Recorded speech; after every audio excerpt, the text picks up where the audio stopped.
Muy buenas tardes amigos, hoy les traigo una invitada que no necesita presentación, pero para los incautos o los ingenuos, quien no la conozca todavía, me refiero a Isabel Cuervo, una de las periodistas más prominentes de nuestra época, quien se ha desempeñado en numerosos medios de comunicación, colombiana de hecho, participó del equipo periodístico de los periódicos más importantes de Colombia, El Espectador, El Tiempo, también del diario El País, y ha tenido una muy larga y prolífica carrera en la televisión.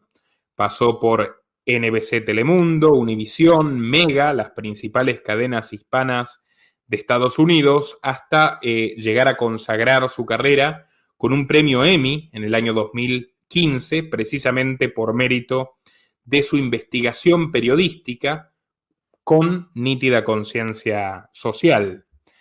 Se ha vuelto más conocida aún de lo que ya era Isabel por un valiente reportaje que realizó sobre el magnate húngaro George Soros, razón por la cual fue censurada, perseguida y sometida incluso a una investigación federal.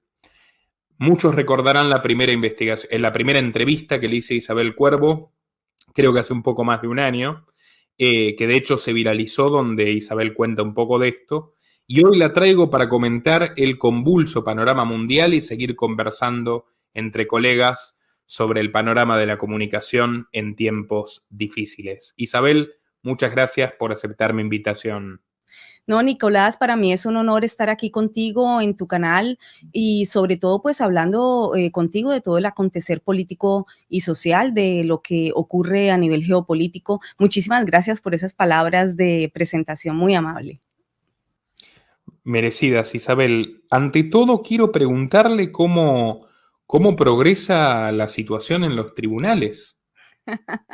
Sí, bueno. Primicia para el público. Sí, primicia, te llevarás la primicia porque, como sabes, he estado en los últimos días en audiencias, dado que pues yo he seguido el proceso reclamando mis derechos, no solamente como ciudadana estadounidense, sino también reclamando mis derechos como periodista, porque mi lucha en este momento principal es por la libertad de prensa y de expresión. Libertad de prensa que parecería que está muy solidificada en los Estados Unidos, en esta, digamos, cuna de la democracia y las libertades civiles y libertades per se, pero no es así. Y al darme cuenta de que no es así, pues bueno, con mayor ahínco y con mayor razón persigo esta labor que no diría yo que es ni noble ni muy loable, lo es, pero no lo hago solamente porque sea muy noble o muy loable, lo hago porque es un deber para nosotros los comunicadores sociales y los periodistas el hacer respetar no solamente nuestra profesión que está en franca, digamos, decadencia, pero siempre hay periodistas que como tú y como otros, muy pocos, pero los hay, pues intentan seguir practicando el ejercicio periodístico con la mayor ética y la mayor honestidad. En mi concepto, pues siempre ha sido una profesión de compromiso social y es como la he desempeñado. Hay pues obviamente muchos nichos desde donde desarrollarla y desempeñarla, pero bien has dicho tú, a mí me ha tocado a lo largo del camino, bueno, desempeñarme sobre todo en la defensa social, en darle voz a los que no tienen voz. Y podría sonar como una frase de cajón, una frase manida, pero no es así. Es ahora cuando toma mayor relevancia, digamos, en la historia, porque yo desde que vengo ejerciendo el periodismo nunca había visto la profesión en tan alto riesgo como ahora. Bueno, pues entonces he seguido el proceso, he seguido mis derechos en ley aquí en un país de leyes, confiando en las leyes de los Estados Unidos como debe ser, para que entonces pues sigamos prosperando y veamos hasta dónde podemos llegar. Algo que no esperaba la agencia de comunicaciones o la agencia de noticias del gobierno federal de los Estados Unidos para la cual yo trabajaba y que me ha silenciado, me ha amordazado, me ha difamado en mi nombre, en mi buen nombre, en mi reputación, haciendo un daño moral y un daño al prestigio periodístico que me caracteriza, o por lo menos lo digo de la forma más modesta, muchas de las personas que conocen mi labor durante más de 20, 25 años en este ejercicio, pues pueden dar fe. Siempre en diferentes países, en diferentes redacciones, en diferentes ciudades, en diferentes entornos sociales, y nunca en mi vida había tenido una situación vil, tan vil de parte de un medio de comunicación como lo tuve con USAGM, en donde ahora, en medio de estas audiencias, pues me he tenido que dar cuenta de aún más detalles en documentos que han tenido que entregar porque se han solicitado, y la ley nos protege, nos cubre, por supuesto, y mi abogado ha conseguido que muchos de esos documentos que estuvieron ocultos, porque esto van 4 años desde octubre de 2018 que yo fui escoltada fuera del edificio de USAGM, Radio y Televisión Martí, por hacer un reportaje sobre George Soros, por informar, que es supuestamente lo que debemos hacer los periodistas. Bueno, ellos deciden sacarme y someterme a investigación federal. 4 años llevamos en este proceso. Han pensado que yo me voy a cansar o me voy a rendir, pero creo que el perseguir la verdad nunca es una opción. rendirse para un periodista, debe siempre seguir allí. Y esto es lo que está ocurriendo, está pasando que mi abogado pues ha solicitado documentación a la cual yo tenía derecho desde hace muchos años atrás y no me había sido entregada, pero ahora tengo, digamos que un cofre lleno de documentación valiosísima que tú, como periodista también de investigación, sabrás. Eso es más que un tesoro, ¿no? Y pronto iré haciendo público esa documentación y esa información, porque le compete saber a muchas de las personas, no solo que viven en Estados Unidos, sino que viven en otros países, en Latinoamérica, en Europa, y que deberían saber cómo funciona y cómo funciona el Estado profundo. No deja de ser asombroso que usted haya expuesto con fundamentos de sobra comprobables, no solo por un periodista, también por un tribunal, también por una persona común, la interferencia de George Soros y de su lobby, la Open Society, y de sus adláteres y de su sucesor Alexander y de toda digamos, la corporación de lobby que hay alrededor suyo en gobiernos latinoamericanos, en conflictos armados, en violencia, incluso en la defensa de los terroristas de izquierda que hay en América Latina. Es increíble que en este contexto sea usted la que es tratada como una delincuente.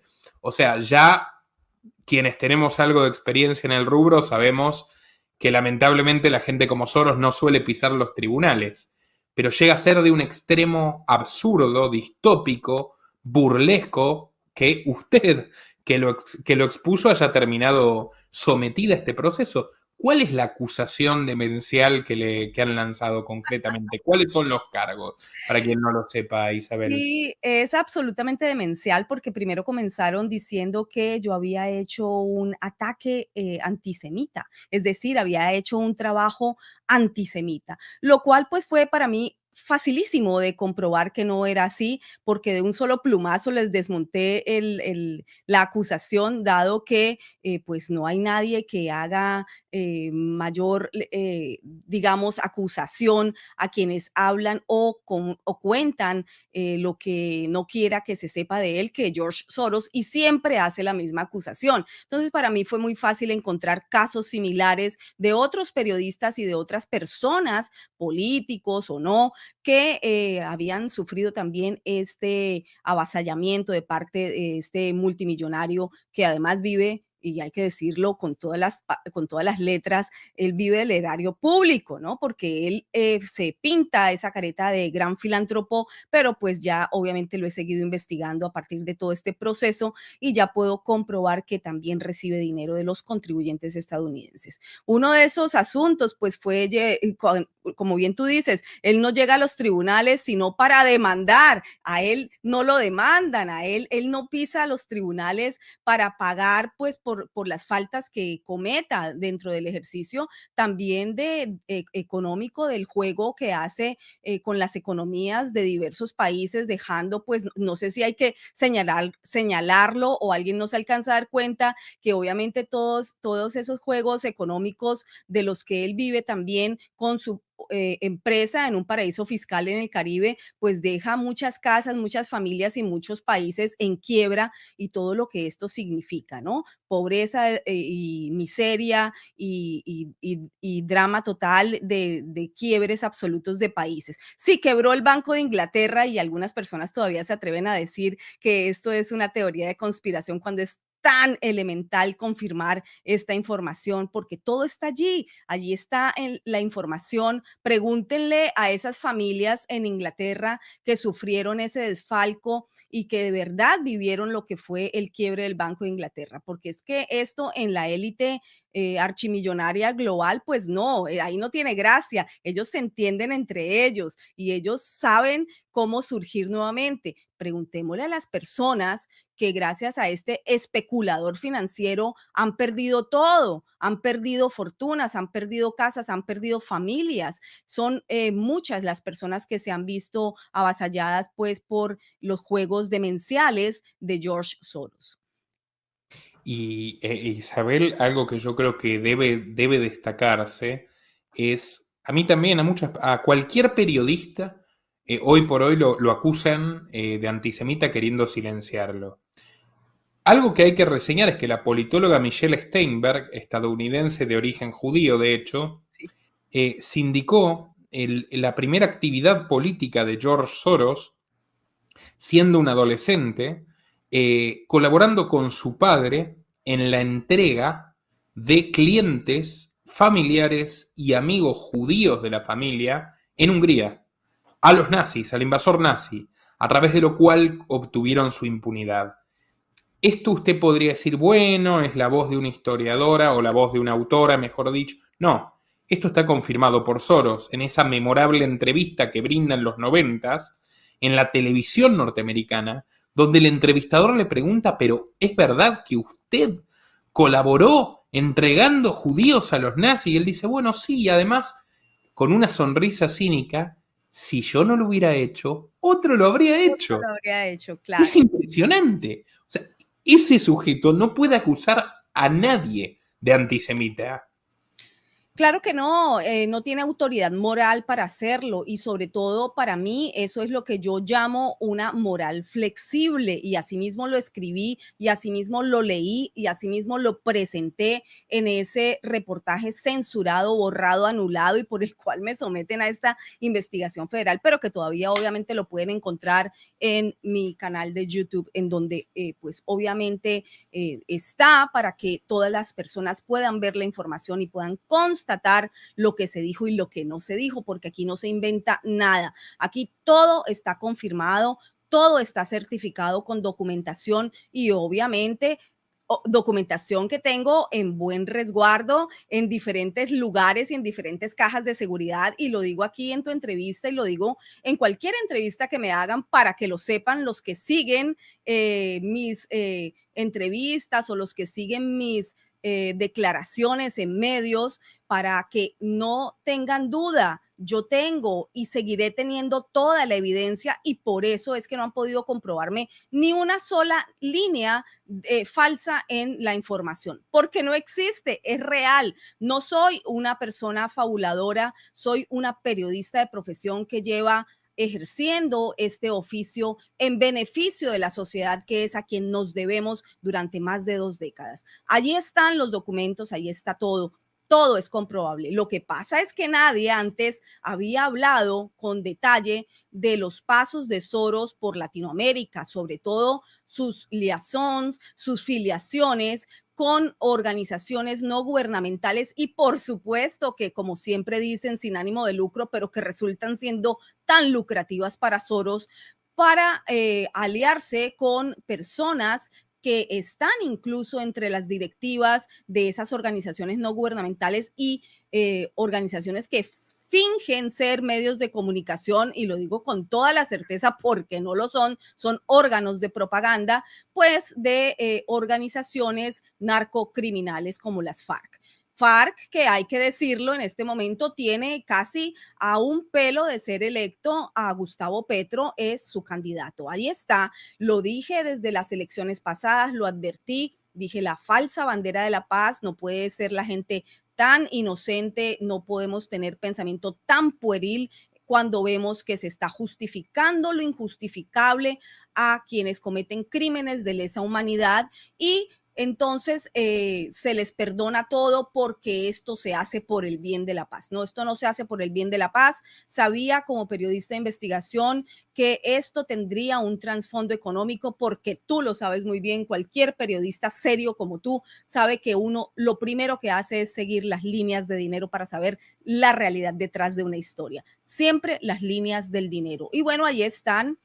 Cómo se financian, cómo se sostienen, cómo estas personas que fueron perdonadas en un territorio nada neutral como Cuba, donde se reunieron 4 años a puerta cerrada a hablar con el gobierno de Juan Manuel Santos, bueno, los dejó sentados en el Congreso y ahora van directamente hacia la presidencia, sin pagar un solo día de cárcel por sus crímenes de lesa humanidad. Estas organizaciones, muchas de estas personas que pertenecen a estas organizaciones narcocriminales, narcoterroristas, están sentadas trabajando en organizaciones no gubernamentales que reciben dinero de George Soros en Colombia y están ligadas a su vez al desgobierno de Venezuela y al desgobierno de Cuba. 2 dictaduras de mayor notoriedad en Latinoamérica que no han podido ser tumbadas, que no han podido ser derrocadas, porque por supuesto cuando llegan se afianzan al poder y no hay quien los baje. Entonces, y ahora eso vemos ya lo sabemos. a Blinken, Anthony Blinken, el secretario de Estado de Estados Unidos, bajo las órdenes de Biden, pactar con Maduro para frenar el desabastecimiento gasífero petrolero que están generando sus propias sanciones contra los rusos. Es notable, ¿verdad? Y Claro, por otro lado, Isabel, aquí me dio un disparador muy interesante, que es George Soros lleva muchos años, incluso retirándose de su participación en plataformas que él ha dado forma determinante como Netflix, que convirtió en un auténtico aparato de adoctrinamiento, siendo un inversionista ángel en la primera etapa de esta plataforma, y ha vuelto a cubrir, digamos, con su dinero, a manejar los medios tradicionales. Fue como una suerte de repliegue, lo llevó a hacer su pie fuerte en los medios tradicionales. Y es a través de los medios tradicionales que él ha logrado imponer narrativas que están llevando realmente a la culminación de la América socialista que quiso Chávez, pero por otros medios. O sea, y por otro tipo de gobiernos. Por ejemplo, el de Boric en Chile, donde la mitad del gabinete son comunistas del Partido Comunista, miembros activos o antiguos integrantes, y la otra mitad son funcionarios de organismos globalistas, incluyendo el ministro de Economía, que era el presidente del Banco Central en la época de Piñera, gente que viene del Banco Mundial, gente que viene de las Naciones Unidas, de la Organización Mundial de la Salud, hasta de las organizaciones globalistas del deporte, de la cultura, etcétera.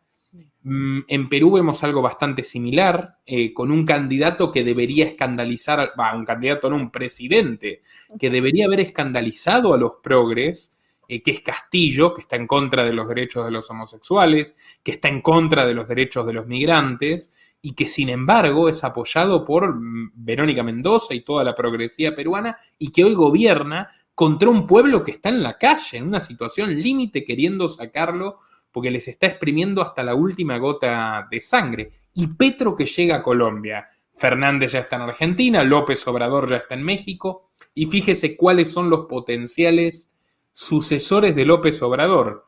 Por un lado está Sheinbaum, la alcaldesa, que es becaria de la Fundación Rockefeller y una mujer del entorno de Soros. Por el otro, Marcelo Ebrard, que es el canciller, que es un hombre abiertamente del lobby de Soros. Y si uno ahonda, los propagandistas, los asesores de López Obrador que finge este discurso patriótico y soberanista, encontraremos a John Ackerman. John Ackerman es un empleado en activo de la Open Society y su mujer también. O sea, parece que se están concretando todos los planes de Soros muy exitosamente en América, empezando por Estados Unidos y hacia el sur. Dígame usted, Isabel, ¿qué rol juegan los medios en todo esto? Porque también estamos con el escándalo de Hunter Biden, me gustaría que se explaye al respecto, lo ha tratado de manera magistral en su canal, que cuando fue la elección, Twitter bloqueó al diario New York Post para que la gente no se entere de lo que ahora están hablando todos, pues ya no lo pueden tapar. Ya no lo pueden tapar y los medios hegemónicos de comunicación juegan un papel fundamental, primordial, porque esto es, en mi concepto, una batalla cultural, una batalla de ideas. Y quien gana la narrativa, pues gana la guerra. La narrativa la tienen absolutamente dominada. ¿Cómo? Pues adueñándose de los medios de comunicación, porque aquí no hay que olvidar que el New York Times y el New York Post, New York Times y el Washington Post, todos pues reciben, pues como los grandes medios hegemónicos de comunicación de los Estados Unidos reciben fondos de Soros. Así que se deben a quien los financia. También hay que aclarar aquí que la Open Society Foundations no es la única fundación de Soros, ni es la única forma como George Soros financia a quien quiere financiar. Él triangula muy bien el dinero. Obviamente siempre ha sido un hombre supremamente inteligente, supremamente astuto, porque hay que reconocer la grandeza del enemigo y no reconocerla implica que vas a dar una mala pelea. Lo primero es reconocer la grandeza del que está enfrente tuyo tratando de apabullarte. Pues claro, hay que reconocerlo. Brillante sí es tan brillante que duró décadas sin que incluso se supiera de sus movidas en busca de dominación de las naciones durante muchísimos, pero muchísimo tiempo y en muchas partes del globo terráqueo, porque es que hay que darse cuenta, y ahora nombrabas a Boric en Chile, nombrabas el caso de Perú, Venezuela, es que claro, el mapa se va a volver a teñir de rojo, como decía ese Chávez, rojo, rojito, por supuesto, porque todos los caminos conducen a que eso vaya a suceder. Aquí hay un elemento muy importante que no se puede olvidar y es que George Soros no trabaja ni con la derecha ni con la izquierda. George Soros solamente trabaja con sus fines globalistas que son pero clarísimos, absolutamente claros. No importa de qué tendencia, de qué tan de derecha, qué tan de izquierda sea el gobernante de turno. Eso es solamente un gobernante de turno. Lo importante es posesionarse en esas naciones a donde él ponga el ojo y cometer la injerencia necesaria para poder controlarla. ¿Cómo la controla? Lo primero que hace es someterla a un caos, a un descontrol absoluto. Caos creado entra con la solución. Al entrar con las, que además pues, es que estamos hablando de mecanismos supremamente ya ejecutados, fáciles de entender y ya ejecutados en el mundo durante muchas veces en muchos países. Es decir, aquí no estamos descubriendo el agua tibia, pero bueno, hay que decirlo para quienes todavía no lo ven. Entras en desorden social, al obtener el desorden social, tienes ya una ayuda de una masa para poder generar un cisma político. Y también algo muy importante y es el apartado Justicia Soros. Fíjate que el apartado Justicia Soros ahora, para que entremos en el campo o demos una pincelada por lo de Ucrania, esa fue la forma como entró Soros en Ucrania por primera vez. Es que la fundación de Soros en Ucrania, hay que recordar que está implantada allí desde 1990, incluso antes de la caída del bloque soviético. Entonces, cuando en 1991 ya él estaba más que afianzado, ya estaba dentro de Ucrania, con una organización que llamó, y si no estoy mal, y por aquí tengo mi libreta y voy a ver si encuentro el International Renaissance Foundation, mi libretica de trabajo aquí, así que de una vez le echo mano, Nicolás, para que poderte dar el nombre, porque Lo encontré hace poco en una de las libretas antiguas que yo tenía de trabajo de investigación. Yo sabía que existía una fundación y que no se llamaba Open Society Foundations ni ningún nombre que se acostumbra a utilizar hoy en día dentro de la fundación de Soros. Y efectivamente es el International Renaissance Foundation.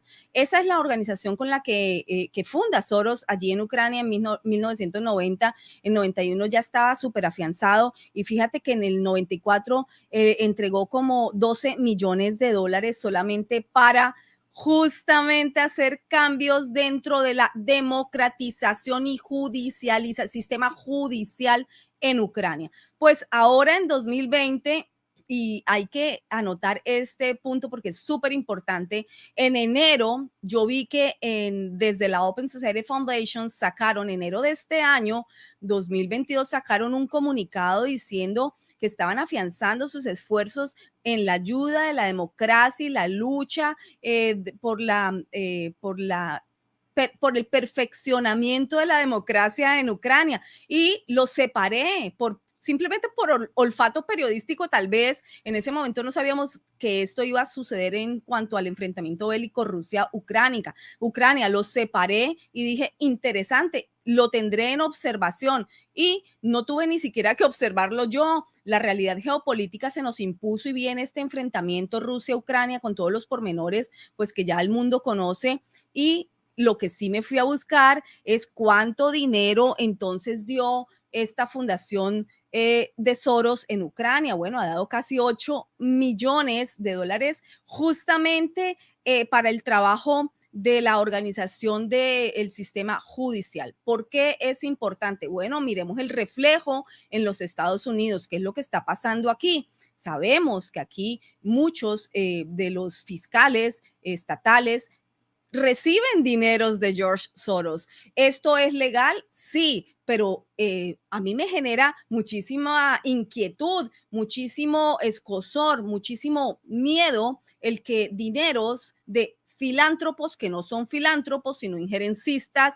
y agitadores sociales en busca de réditos económicos, bueno, estén financiando parte del sistema judicial de una potencia como lo es Estados Unidos. Esto lo genera en gran medida el tema de los cargos electivos. Pues ser fiscal, prosecutor o ser sheriff en Estados Unidos implica someterse a elecciones. Correcto. Y es así como surgen figuras como Kamala Harris. O sea, que empiezan una carrera política desde lo judicial. Y ahí yo estaba hablando, a propósito, en un programa que le dediqué a este particular evento que ocurrió en Nueva York, 24 días después de que se anuncie la nueva regulación antiarmas del gobierno. En Estados Unidos está este sistema perverso por el cual está esta tasa de encarcelamiento altísima de personas por faltas menores, por delitos sin víctimas, incluso de inocentes, lo cual denuncia John Grisham, The Innocent Project, etc., porque hay un sistema de construcción de cárceles que financia las carreras de legisladores, de sheriff, de fiscales y de jueces para que manden gente a la cárcel, lo cual alimenta su negocio regulado de construcción de cárceles.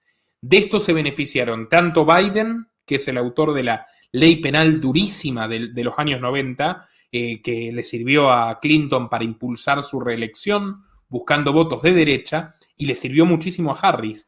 Y tanto los constructores de cárceles como las organizaciones supuestamente garantistas y defensoras de los derechos humanos de Soros y compañía pujan por precisamente apropiarse de los políticos. Y lo que usted dice es lo mismo en la educación. Lo hemos visto en la Argentina, lo hemos visto en Rusia, ni más ni menos, que en el 94 tuvo su reforma educativa, que en aquel entonces Putin la apoyó y todo esponsoreado por la Fundación Soros. Putin en ese momento era un funcionario de San Petersburgo. En fin, es como que se va moldeando la sociedad con arreglo a los intereses de un grupo muy pequeño de personas, porque tú tomas la justicia, tomas la política, tomas la academia y lo educativo y ya está, ¿qué queda? Y tomas los medios, ya está, tienes el poder absoluto. Es una nueva forma de despotismo, Isabel. Sí, es una nueva forma de despotismo con apariencia de democracia, muy preocupante. Por eso te invité la semana pasada a mi canal, porque quería que nos ilustrara sobre el movimiento libertario, porque me parece que está en franca decadencia la democracia como se concibe o por lo menos como se practica, ¿no? Porque una cosa es lo que es la democracia pintada en papel y lo que es la democracia en cómo se está practicando. Estamos viendo también mecanismos repetitivos en diferentes países que se hace tan evidente que el juego político está más que montado, comprado y ya se sabe lo que va a suceder y el pueblo está inmerso en medio de esta situación y solamente sabe que, bueno, ese es el sistema que le corresponde porque si no, ¿qué le va a tocar? Le toca entonces una dictadura al estilo, bueno, la más cercana, Cuba, en donde llevan 63 años sin derecho a la voz y al voto. Pero ¿qué está pasando en las dictocracias? Porque es que estas son dictaduras con apariencia de democracia, con juegos en las urnas en donde vemos también que entran grandes sumas de dinero de organizaciones o empresas o corporaciones que montan softwares de votación, de conteo de votos, y sabemos muy bien que el que gana las elecciones no es el que obtiene el mayor número de votos, sino el que cuenta los votos, el que cuenta los votos gana. Un ejemplo clarísimo lo estamos viendo ahora con este Gustavo Petro, candidato presidencial en Colombia, que viajó previamente a España a hacer el lanzamiento de su candidatura allá. No hay que ser muy brillante para entender que alguna movida política de gran relevancia tenía que tener en manos, porque ¿por qué vas a otro país a hacer el lanzamiento de tu candidatura política? Entonces, pues obviamente dirigí mi mirada hacia allá. Y tampoco hay que ser un gran sabueso para darse cuenta que se reunió en España con Indra.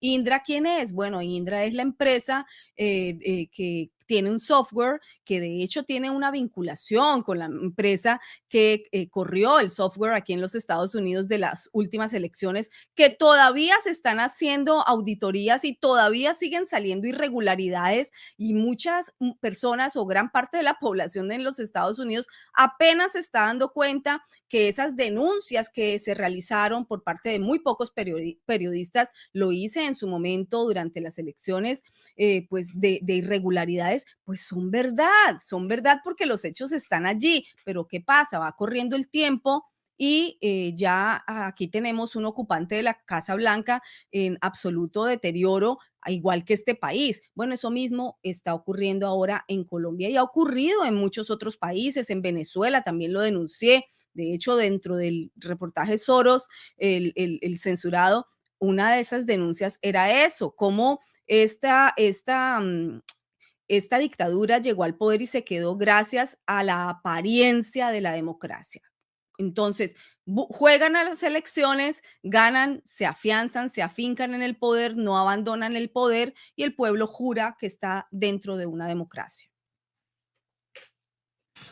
Isabel, esta dinámica de desestabilización en el seno de las sociedades, estas luchas fragmentarias, hombres, mujeres, hombres y feministas, si se quiere, heterosexuales y lobby LGBT, ecologistas, veganos y carnívoros, en una gran escala se ha estado dando con el encierro masivo y ahora también con la guerra. Me gustaría saber cuál es su opinión sobre el conflicto y las implicancias internacionales que está teniendo a nivel alimentario, energético. Un panorama muy complicado para todo el mundo, ¿no?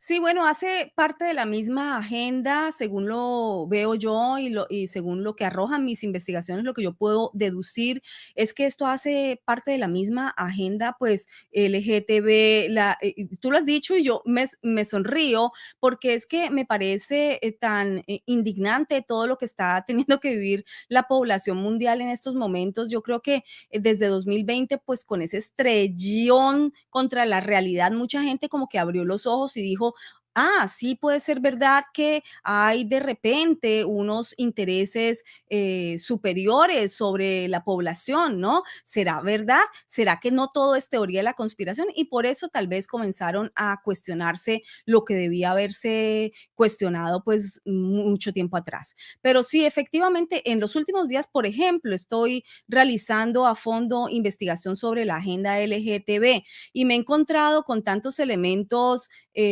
aún más sorprendentes. Pensé que ya lo sabía todo, pues no, se encuentra uno cada vez con más elementos sorprendentes de manipulación. ¿Por qué he estado investigando sobre la agenda LGTB? Bueno, porque me han generado una gran inquietud y preocupación sobre todo lo que está pasando con los niños.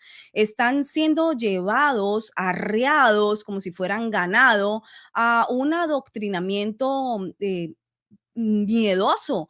Cada vez toma mayor fuerza en diferentes lugares, particularmente aquí en los Estados Unidos. Es una cosa vergonzosa ver cómo la misma población pide, sí, que sean sexualizados desde pequeños, sí, que se les vendan estas ideas a estas cabezas en desarrollo aún tan pequeñas como de niños de 5 años en kinder, que se les pueda enseñar sobre lo que ellos llaman diversidad sexual, pero yo llamaría adoctrinamiento porque es meter ideas de sexualización en cabecitas en desarrollo, en seres humanos que no están ni siquiera todavía formados, están en franca edad por favor, de juego, de momentos de enseñarles otras cosas, pero ¿por qué? ¿Cuál es el interés? El interés además incisivo de enseñarles sobre sexualidad y diversidad, entre muchas comillas. Entonces, por ejemplo, en la Florida, en los Estados Unidos, el gobernador Ron DeSantis acaba de firmar hace poco una ley en la que indica que no está permitido darles este tipo de enseñanza a los niños entre 5 y 8 años, de kinder a tercer grado. Son unas criaturas y muchas personas comienzan a oponerse a esa ley, a criticar esa ley, a decir que la ley se llama Don't Say Gay, que es una discriminación contra la comunidad LGTB. Es decir, son expertos, tú lo sabes, en voltear el análisis o en voltear la mirada de un asunto muy particular. Son perfectos sofistas, ¿no? Porque están entrenados para ello. No podemos olvidar aquí que hay maquinarias completas en las redes, en los medios y en la población civil. Son maquinarias enormes, ya adoctrinadas también para vender una narrativa que se van a sostener en ella hasta que se afiance. Y todo esto yo lo explicaba alguna vez por medio de la teoría política de la ventana de Overton, porque me parece una ejemplificación muy fácil de comprender, ¿no? En donde una idea absolutamente insólita, impensable para la sociedad, va pasando y va su curso y va subiendo, ayudada por los especialistas que comienzan a aparecer, por los académicos que comienzan a aparecer en los medios hegemónicos de comunicación y, por supuesto, ayudados por los políticos, porque el fin es que esta idea insólita, absurda, totalmente inconcebible, vaya haciendo su curso hasta llegar a convertirse en ley. En el plano, por ejemplo, de lo que estamos hablando, de la agenda LGTB como una agenda absolutamente del globalismo, podemos tener como ejemplo lo que acaba de ocurrir en los Estados Unidos hace tan solo unos meses cuando se firma el primer pasaporte de género X, ni hombre ni mujer, sino lo que tú te percibas. Yo soy X, yo no me percibo como mujer, yo no me percibo como hombre, por lo tanto quiero que en mi documento de identificación como un pasaporte pues aparezca un género X. Ese sería un buen ejemplo. Además, ¿qué tipo de liberación supone que el gobierno cambie tu género en un pasaporte? Porque realmente es bastante contradictorio. sea, otrora estaban quienes luchaban por no tener que usar pasaporte, ahora luchan por qué va a poner el gobierno en la casilla de género. Qué ironía. Sí, es una ironía, pero además es una herramienta espectacular para aquellos que quieran cometer crímenes. Es que hay que pensarlo también desde el plano legal y jurídico, desde el plano de protección de la población. No es tan sencillo como pintar todo con arcoíris y colores y decir que somos muy diversos y en vez de ella decir ella. No, con eso no se resuelven las inequidades, se resuelven es haciendo realmente que la gente tenga oportunidades y puedan sentirse parte de una sociedad activa, productiva. No estamos resolviendo nada inventando géneros y subdivisiones sociales, porque esa es una herramienta es extraordinaria para los globalistas. Dividir la sociedad en grupos, grupúsculos y más grupúsculos para poder tenerla minimizada, para poder tenerla manipulable, enfrentada unos a otros. Y lo que has dicho es que hasta la alimentación se nos han metido. Ahora enfrentan la gente hasta entre carnívoros y aquellos que no, y los vegetarianos y los veganos, cuando esto ha existido siempre. Tú debes tener la absoluta libertad de elegir hasta, es que quieren que el gobierno decida hasta qué comes o qué no comes, pero claro, si el fin de esto, como siempre, es económico, no hay sino que ver la carne sintética de Bill Gates, que la están promocionando y la están vendiendo con un gran ímpetu, pues por supuesto, lo primero que hay que hacer es tomar a los grupos sociales, dividirlos, ponerlos a pelear entre carnívoros, no carnívoros, y después te va a llegar la solución, la carne sintética de Bill Gates. Ese también es un buen ejemplo. Es notable cómo esa reglamentación extrema de la conducta que incide ahora en los patrones reproductivos, familiares, o sea, vas a tener hijos o no, claramente, cuando se está fomentando, digamos, la ideologización trans, sin perjuicio de los derechos de los trans, que por supuesto respetamos, pero cuando se está ideologizando eso, se está persiguiendo una sexualidad no reproductiva. Y se está persiguiendo un control demográfico, que es la obsesión que han tenido explícitamente todos estos ingenieros sociales desde hace al menos 150 años. Pero ahora es qué comer, a dónde ir, cómo transportarte a través de la ecología, y ahí entran también los autos eléctricos y el señor Musk y los aviones propulsados por hidrógeno, que solamente podrían llevar a 50 personas, que serían 12 veces más caros. Por ejemplo, ahí está la compañía Zero Avia de Bill Gates y Jeff Bezos, quien por cierto se compró el Washington Post, para que no vaya a ser que le critiquen desde el Washington Post estas cosas. Realmente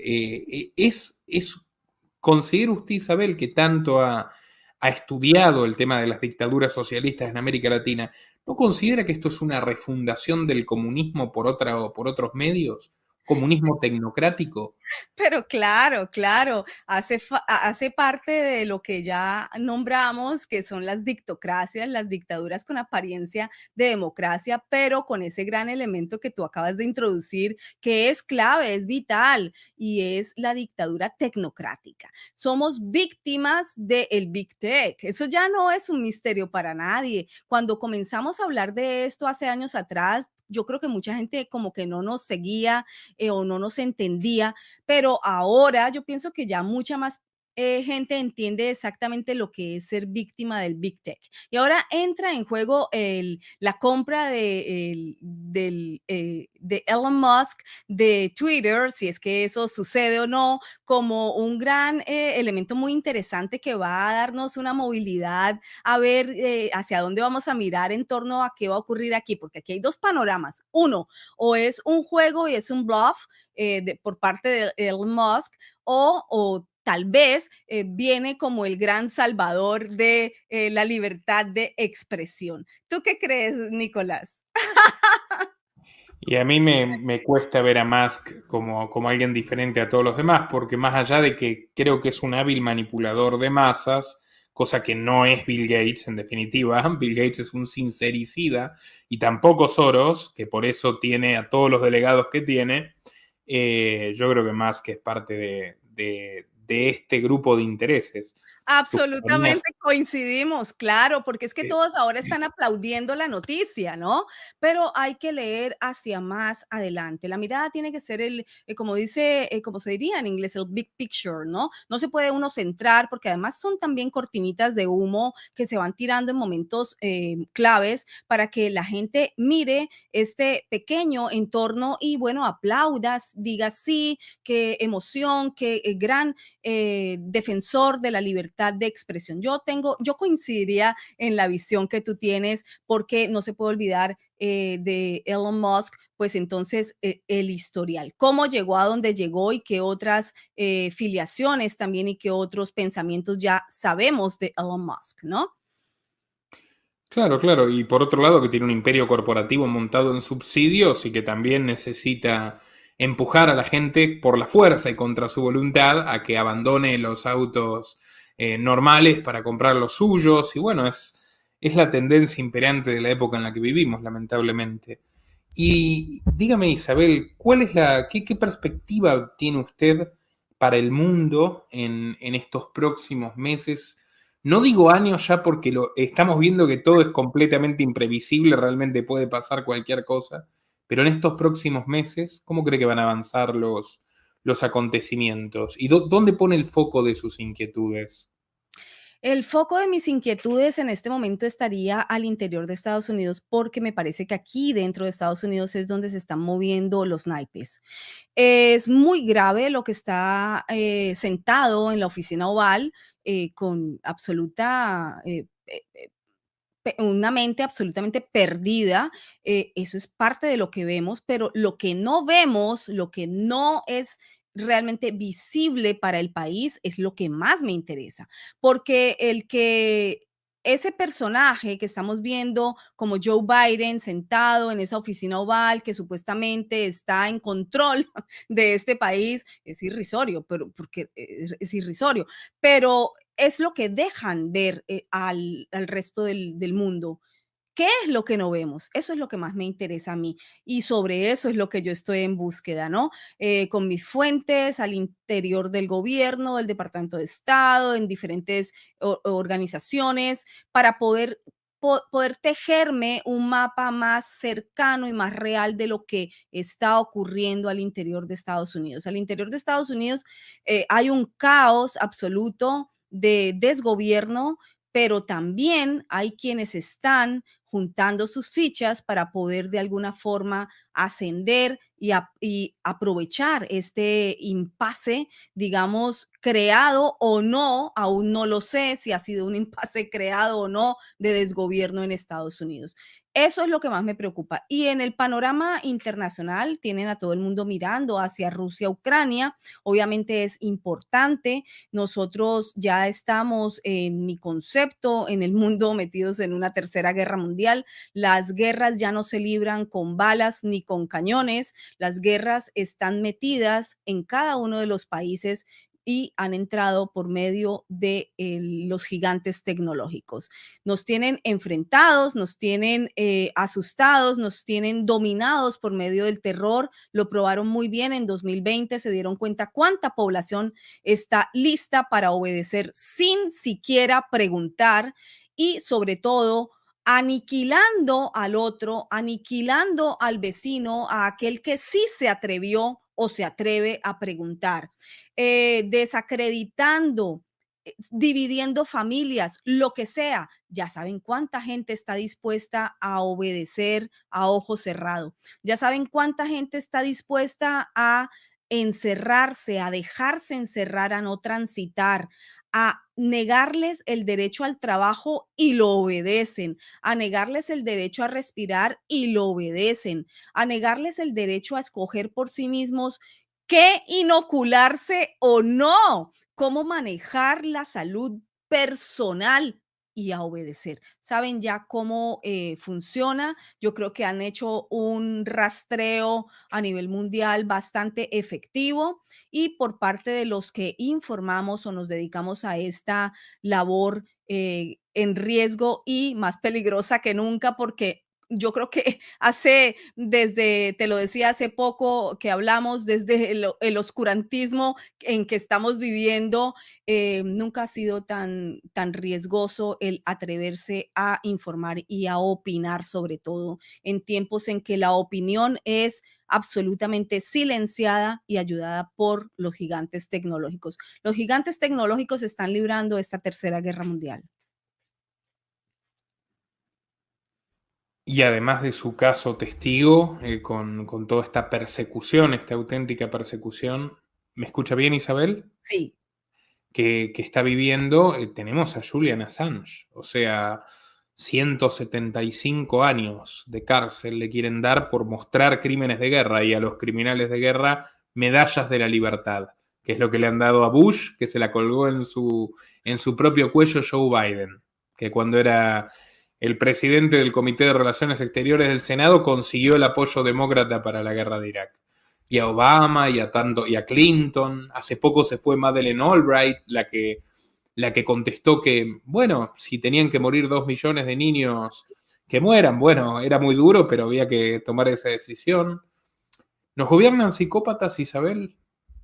Pues yo diría que como mínimo son psicópatas, como mínimo personas que deseen de verdad la maldad a nivel masivo, a nivel humanidad, maldad absoluta. Bueno, tendríamos que repensar en quiénes están gobernando, quiénes están tomando las decisiones por la población y bueno, también tomar manos a la obra, ¿no? Y saber qué podemos hacer desde nuestra realidad para poder imponernos y cambiar este panorama. ¿Es factible cambiarlo? Yo diría que es difícil, pero sí es factible.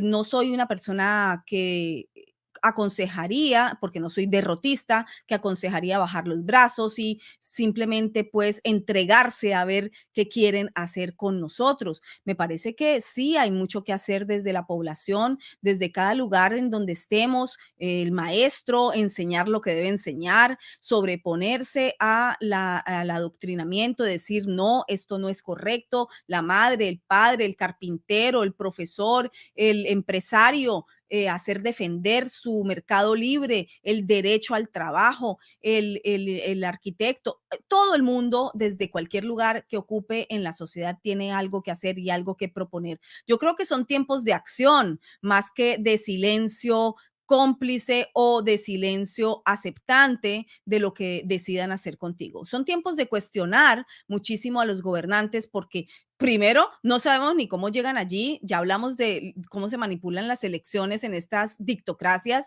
entonces si ya están allí en el poder, bueno, hay que exigirles, hay que pedirles cuentas y hay que hacer que nuestras sociedades funcionen de forma productiva y de forma positiva para la población. Yo creo que los elementos de análisis ya los tenemos, las pruebas de los exabruptos de lo que puede ocurrir y está ocurriendo dependiendo del país en donde te encuentres, pues bueno, hay que enderezar entonces los caminos. Hay mucho por hacer. Así que como el cuento de Borges de las ruinas circulares, hemos vuelto al principio y confirmamos la importancia del periodismo y de investigar lo que no nos quieren contar en los grandes medios. Invito a todos a seguir en su canal a esta gran periodista que es Isabel Cuervo, y le quiero agradecer muchísimo por esta conversación. Gracias a ti, Nicolás. Para mí ha sido un honor y siempre me encanta hablar contigo. Muchas gracias. No será la última vez.